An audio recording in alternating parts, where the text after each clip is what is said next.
Welcome back to Taival Outdoors. Just yesterday evening I came back from my 7-day backpacking trip, and now this morning I'm starting to take stuff out of my rucksack and starting gear maintenance and such, and figured it would be also a great opportunity to show what exactly did I pack for a 7-day trip and how did I pack it to this Everlestock F65 Little Big Top rucksack. But before actually going inside this rucksack, briefly mentioning a few things about my clothing, because I did carry some gear with my clothes. So boots, of course, my Meindl First Gore-Tex boots, still the same ones. Pants, I had these Clogear Enforcer pants. And on the right cargo pocket I carried throughout the trip, and I still have some. There were some trail mix, beef jerky, nuts, things like that, always available. As a base layer throughout the whole trip, I had this Kelly Clothing merino wool t-shirt. Worked perfectly, didn't change it or anything throughout the trip. Doesn't smell, feels nice. And as a jacket, UF Pro Striker XT in Con Camo color pattern. And there on the left hand sleeve pocket I had my headlamp, and right hand sleeve pocket my lighter. And these are always in the same place, so I know where to look for those regardless of the trip. Some other miscellaneous items: merino wool tube scarf by Kelly Clothing again, and then some thin gloves as well. Those were always on me and easily available. Then I also carried, of course, my Hill People gear original kit bag. Full review of this bad boy coming up soon. I have cat tourniquet here, nose pad, pen, Cliff Bar, bit of extra energy there always, map, compass, spork, or actually just a spoon, Leatherman GPS, things like that. So this was also always on me. The thinking is that even if I would somehow lose my rucksack, I still have a little bit of food, all my navigation equipment here, and of course Leatherman there as a backup. Then we can start looking at this rucksack. I did originally plan to go to this trip with this pack and the Everlestock F1 mainframe, but Everlestock has had some issues supplying their gear to Europe, so I'm still waiting my mainframe. But I was happy to see that even with 7-day loadout, this backpack didn't feel bad at all. I didn't get sore shoulders or anything like that. So that is excellent news in that regard. Perhaps we can start first on the outside. So on this side you can see on the waist belt I have my first aid kit,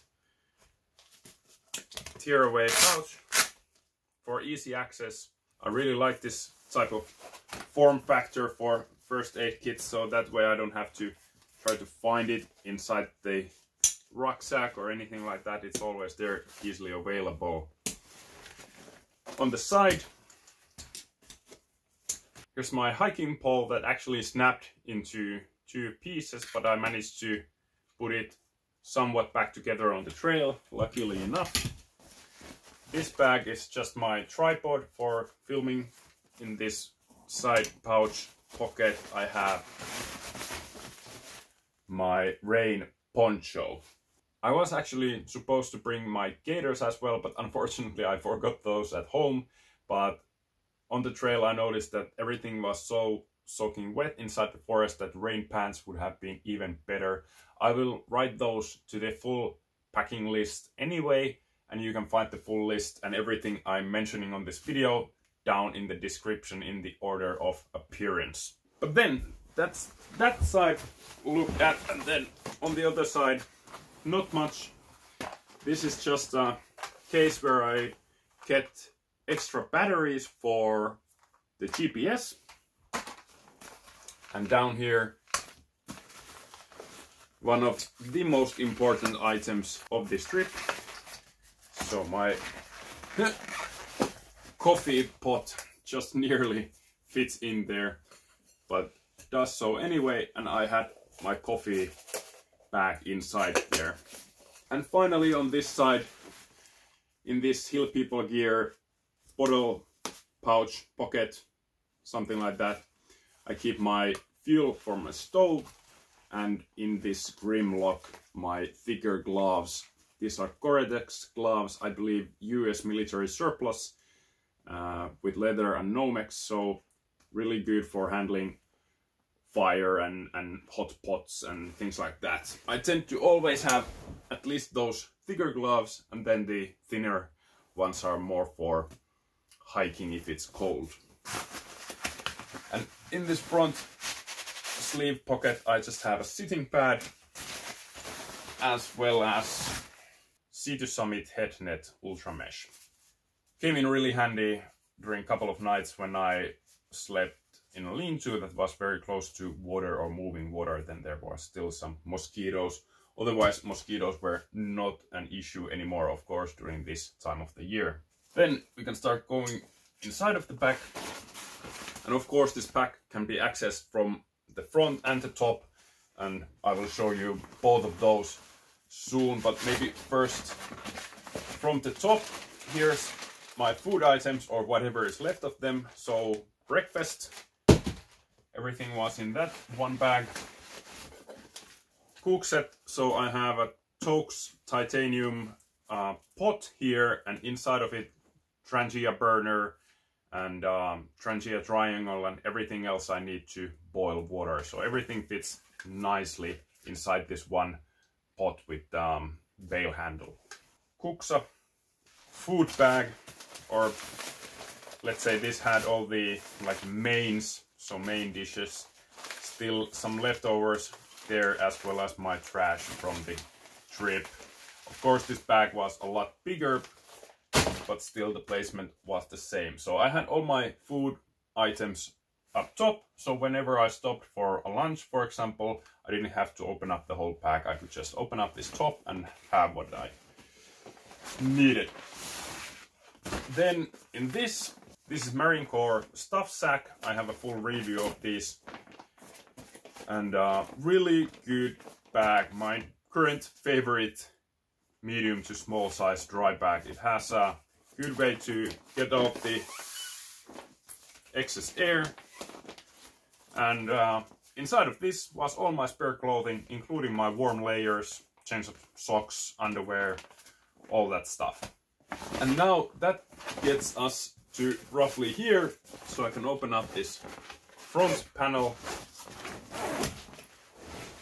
We can start really seeing what is going on here. So inside of this compression bag is my main sleeping bag liner, thick merino wool socks that I always sleep with, and inflatable pillow as well.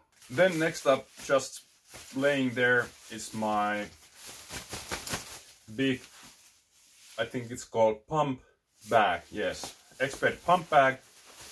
So never hurts to have one extra dry bag, but the main function for that is to inflate then this sleeping pad that I have from Exped as well. On top of that, I just had some GoPro accessories or mounts.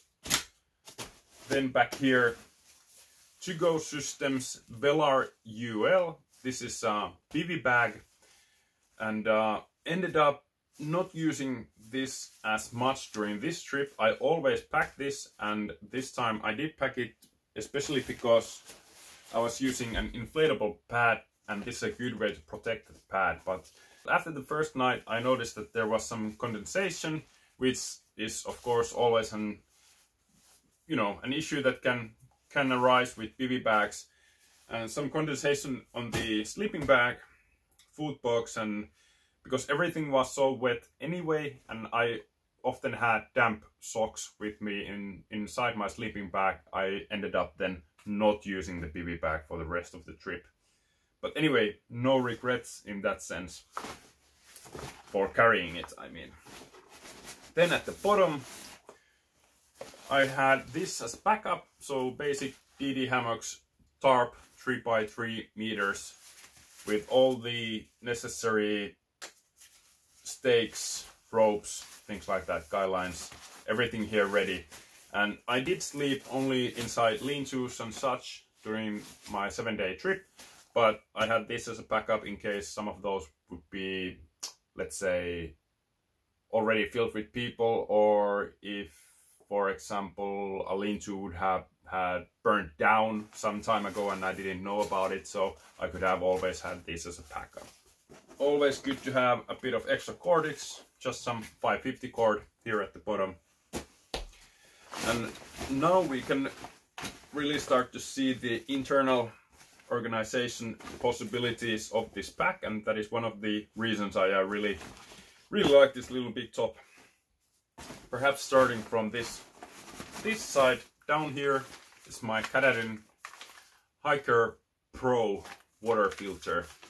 Used it on daily basis to fill up my hydration bladder. And it's nice to have these smaller pockets for items that would otherwise just be, you know, going around the rucksack and always in the way, and you could never find them otherwise. But just having these internal dividers, very handy way without having a million different dry bags for smaller items. Then on top of that I had my electronics, or not electronics, but my power bank. This is really big and heavy, but it's the only power bank that I found that is, I think it was 20,000 milliamp hours, and doesn't have a lot of like useless extra features that for some reason these water and dust proof power banks tend to have. This still has a flashlight, which honestly I have no idea why these power banks have it, because that's always a risk that it turns on and then you lose the power. But anyway, best compromise that I could have found. Charging cables for GoPro, phone and my headlamp. Then on this side, down here nothing, but up here this is my GoPro pack. So I have the GoPro charger, extra batteries, memory cards, things like that. Everything inside this small 511 pouch. And hopefully you can see, but down here there are actually 2 more pockets, and inside the other one my repair kit. Luckily I didn't need to use that one, but again, good to have it here, out of sight, out of mind, but still with me. And also Hydropack collapsible water bottle in case my hydration bladder would fail. And yes, that's about it. Then maybe the hydration bladder itself. So I have this source bladder, which, as you can see, the sleeve for hydration bladder is not not big, but it's not supposed to fit in there completely anyway. I have this wide and quite thin bladder, fits perfectly there in the back. And I think that is pretty much it. Oh right, and of course I had my watch on me at all times. So I think that's everything that I carried, and I know some of you will ask about the weight anyway, so I did weigh my pack before leaving, and it was 19.5 kilos, including 3 liters of water. And I think that is very reasonable, considering my stuff isn't particularly ultra light or anything like that. I tend to go for durable and good quality more than lightweight. 19.5 kilos, very reasonable, easy enough to carry for me. And actually I've been now thinking that, well, I have already bought the F1 mainframe, and what kind of weights I'm going to carry with that one. So how long of a trip I have to take for that to be, you know, a reasonable thing to consider, using F1 mainframe with this little big top. But anyway, it was a nice but challenging trip. I was very happy with my gear. Only failures were that my suspenders broke and my hiking pole broke in two. But other than that, no failures, and nothing really that I wouldn't take again. In fact, I would bring a bit more gear. I would bring those rain pants if I would do the same thing again now this time of the year. But that's it. I hope I remembered everything. If you have any comments about the gear, please leave them down below, and do check out the description. There should be a full gear list with everything that I mentioned here in the order of appearance. And there's probably some links to my own reviews of those items and things like that, so go check them out. But that's it. Thanks for watching Taival Outdoors. I will see you all in the next one.